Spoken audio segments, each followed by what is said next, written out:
प्रिय विद्यार्थियों, आज हम ई लेक्चर के माध्यम से प्लांट लोकेशन एवं प्लांट लेआउट के अंतर्गत प्रिंसिपल्स ऑफ प्लांट लेआउट के बारे में अध्ययन करेंगे। साथ ही इसके पश्चात वर्क स्टेशन डिज़ाइन करते समय हमें किन किन बातों का ध्यान में रखना है उनका भी अध्ययन करेंगे। तो सर्वप्रथम प्रिंसिपल्स ऑफ प्लांट लेआउट के अंतर्गत पहला बिंदु है प्रिंसिपल्स ऑफ ओवरऑल इंटीग्रेशन।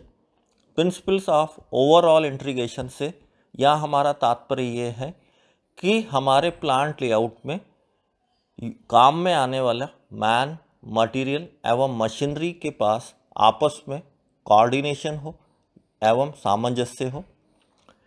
जो दूसरा बिंदु है वो है प्रिंसिपल्स ऑफ मिनिमम डिस्टेंस।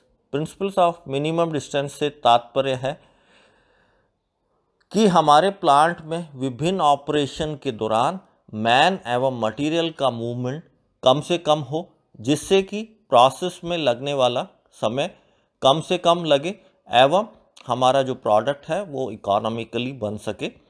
जो तीसरा बिंदु है वो है principles of cubic space. Principles of cubic space से तात्पर्य है कि प्लांट में जो भी हमारे पास हॉरिजॉन्टली और वर्टिकल प्लेस अवेलेबल है उनका हम इकोनॉमिकली एंड इफेक्टिवली यूज़ कर सके। जो अगला बिंदु है principles of satisfaction and safety. Principles of satisfaction and safety से तात्पर्य हमारा यहाँ पर यह है कि प्लांट के अंदर हमारे वर्कर्स एवं एम्प्लॉइज़ के लिए जो वहाँ का वातावरण है वो प्लीजेंट हो एवं सेफर हो। Principles of flexibility. Principle of flexibility से तात्पर्य यह है कि आवश्यकता पड़ने पर हमारी मशीन्स को हम मिनिमम कॉस्ट एवं लीस्ट इनकन्वीनियंस पर रीअरेंज कर सके। प्लांट लोकेशन एवं प्लांट लेआउट के अंतर्गत आज हम वर्क स्टेशन डिज़ाइन के बारे में चर्चा करेंगे।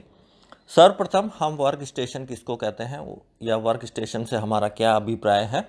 वर्क स्टेशन और वर्क प्लेस में be defined as the floor space occupied by the worker and the machines or group of machines। अब हम वर्क स्टेशन डिज़ाइन को करते समय हमें कुछ बातों को ध्यान में रखना आवश्यक है, जो कि इस प्रकार से हैं। सर्वप्रथम वर्क स्टेशन पर मशीन व कार्य करते समय वर्कर के लिए पर्याप्त स्पेस अवेलेबल हो, जिससे कि वो आसानी से मशीन को ऑपरेट कर सके, आसानी से आवश्यकता अनुसार बैठ सके, खड़ा हो सके अथवा आसानी से अपनी जगह के ऊपर टर्न कर सके या घूम सके। जो दूसरा बिंदु है वो है मशीन्स के ओवरहैंग, प्रोजेक्शन और ओवर ट्रैवल पार्ट के लिए भी वर्क स्टेशन पर पर्याप्त स्पेस होना चाहिए। उदाहरण से मिलिंग मशीन एवं प्लेनर मशीन की टेबल के ओवर ट्रैवल के लिए भी पर्याप्त स्पेस वर्क स्टेशन डिज़ाइन के दौरान हमें रखना है। जिन मशीनों में जॉब के लिए लॉन्ग बार फीड मैकेनिज़्म यूज़ में आता है उसके लिए भी हमें पर्याप्त स्पेस रखना चाहिए। जैसे कि टरट लेथ मशीन में जॉब्स को फीड करने के लिए हम लॉन्ग बार फीड मैकेनिज़्म को यूज़ में लेते हैं। जो अगली बात है वो है वर्क स्टेशन पर इनकमिंग मटेरियल एवं प्रोसेस गुड्स को रखने के लिए काम में आने वाली बिन्स और रैक्स के लिए भी पर्याप्त स्पेस का प्रोविज़न वर्क स्टेशन डिज़ाइन को करते समय हमें रखना है। वर्क स्टेशन पर टूल्स एवं सभी आवश्यक इक्विपमेंट्स हेतु रखने के लिए आवश्यक स्पेस का प्रोविज़न होना चाहिए। वर्क स्टेशन पर आवश्यकता अनुसार एडिशनल अटैचमेंट्स एवं जिग्स एंड फिक्सचर्स को लगाने के लिए भी पर्याप्त स्पेस होना चाहिए। वर्क स्टेशन पर मटेरियल हैंडलिंग इक्विपमेंट के मूवमेंट के लिए भी पर्याप्त स्पेस प्रोवाइड किया जाना चाहिए। आवश्यकता पड़ने पर मशीन्स के इंस्पेक्शन, लुब्रिकेशन एवं मेंटेनेंस के लिए भी पर्याप्त स्पेस होना चाहिए।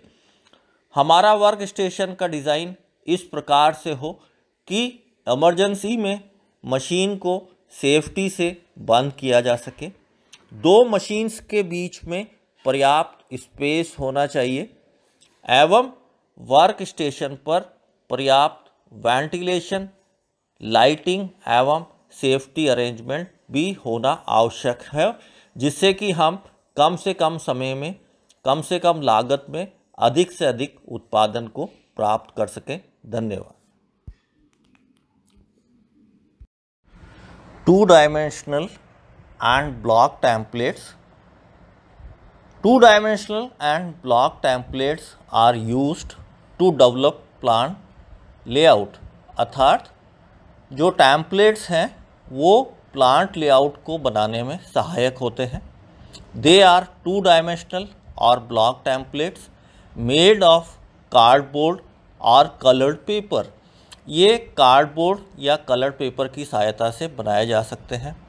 दे are made to scale 1:50 and are placed on the scaled outline of the building, अर्थात जो भी हमारी फैक्ट्री की आउटलाइन है बिल्डिंग की, वो हम एक ग्राफ पेपर के ऊपर ड्रॉ कर लेते हैं और स्केल की सहायता से डिफरेंट मशीन्स के लिए 2-dimensional और ब्लॉक टेम्पलेट्स तैयार कर लेते हैं।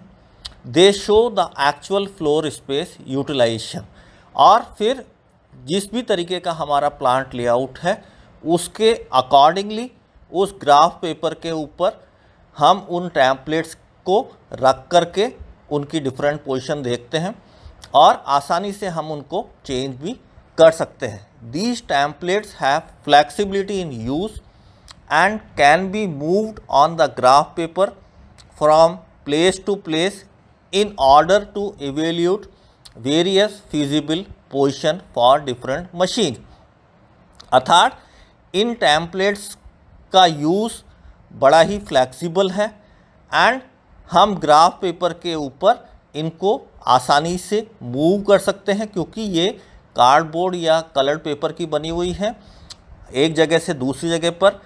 और इन ऑर्डर टू इवेल्यूएट, और ये पता लगाने के लिए डिफरेंट फिजिबल पोजीशंस हमारी मशीन्स के लिए क्या हो सकती हैं और हमारा प्लांट लेआउट बेहतर बन सकता है।